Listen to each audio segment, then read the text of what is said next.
경찰이 이기영의 추가 범행 여부에 수사력을 모으고 있습니다. 일산 동부경찰서 등은 이기영의 휴대전화 1년치 사용 내역을 토대로 주변인을 전수조사하고 있습니다. 현재까지 확보된 추가 범행 단서나 증거는 없습니다. 하지만 이기영에게 살해된 동거녀와 현 여자친구가 유흥업 종사자인 만큼 또 다른 범행 가능성을 의심하는 겁니다. 보레본 도우미들이 네트워크도 있고 공급해주는 애들도 있고 그렇잖아요. 그쪽 사람들을 찾아서 범행을 입증해서 거꾸로 이기영을 압박해야죠. 경찰은 살해된 동거녀의 시신 수색도 이어가는 한편 이기영에 대한 사이코패스 검사 결과가 나오는 대로 이번 주 수사를 마무리할 예정입니다. 검찰 송치를 앞두고 이기영의 현재 모습에도 관심이 커지는 가운데 누리꾼들 사이에서는 이기영의 과거 모습으로 추정되는 사진들이 빠르게 퍼지고 있습니다. 지난해 12월 28일 구속된 이기영. 당시 적용된 혐의는 살인이었습니다. 그런데 경찰은 이기영이 처음부터 돈을 노린 강도살인일 수 있다고 보고 집중적으로 조사하고 있습니다. 평소 뚜렷한 직업 없이 생활한 이기영은 전 여자친구와 택시기사를 죽인 뒤 대출을 받는 등 7천만 원 가량의 돈을 가로챘습니다. 애초 범행 동기가 금품일 수 있다는 겁니다. 형법에서 살인보다 강도살인에 대한 처벌 수위가 더 높습니다. 살인은 5년 이상의 징역 또는 무기징역이나 사형에 처할 수 있는데 강도살인은 무기징역과 사형뿐입니다. 경찰은 또 추가 피해자가 있을 수 있다고 판단해 이기영의 주변인을 전수조사하고 있습니다.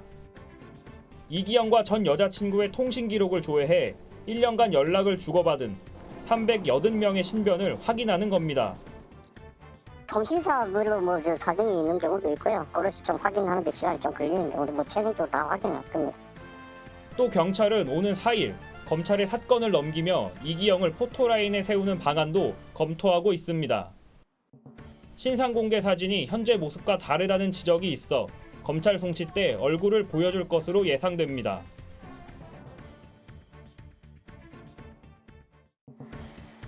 현재까지 확인된 이기영의 범행은 2건입니다. 지난해 12월 20일 음주운전 사고를 낸 뒤 합의금을 주겠다며 택시기사를 자신의 아파트로 데려가 살해하고 시신을 옷장에 숨겼습니다. 앞서 지난해 8월에는 함께 살던 전 여자친구를 죽이고 시신을 파주시 공릉천변에 유기했습니다. 경찰의 수사는 크게 두 갈래로 진행되는 상황. 하나는 우발적이 아닌 금품을 노린 계획된 범죄라는 점을 입증하는 겁니다. 범행 전후의 상황을 볼 때 단순 살인이 아니라 처음부터 돈을 노린 강도살인 혐의 적용이 가능하다는 판단입니다.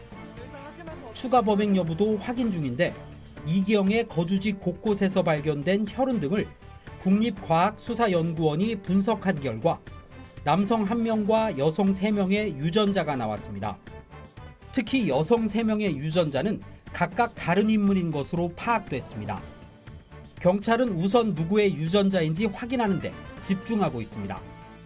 살해된 여성의 시신을 아직 찾지 못했고 추가로 희생된 여성이 있는지 확인이 필요하기 때문입니다. 방문했던 사람들 여자 여러 명 DNA 채취해서 맞춰보는 거지. 경찰은 이기영의 주변 여성들과 활동했던 지역 등을 계속 추적하고 있는데 이기영과 가깝게 지낸 지인의 휴대전화를 제출받아 디지털 포렌식 작업을 벌이고 있습니다. 또 이기영이 살해한 동거녀의 시신을 강에 유기한 것이 아니라 땅에 묻었다고 진술을 바꾸면서 공릉천변을 집중 수색하고 있습니다. 수색견이 반응을 보인 곳이 있어 주변을 굴착기로 파고 있는 것으로 전해졌습니다.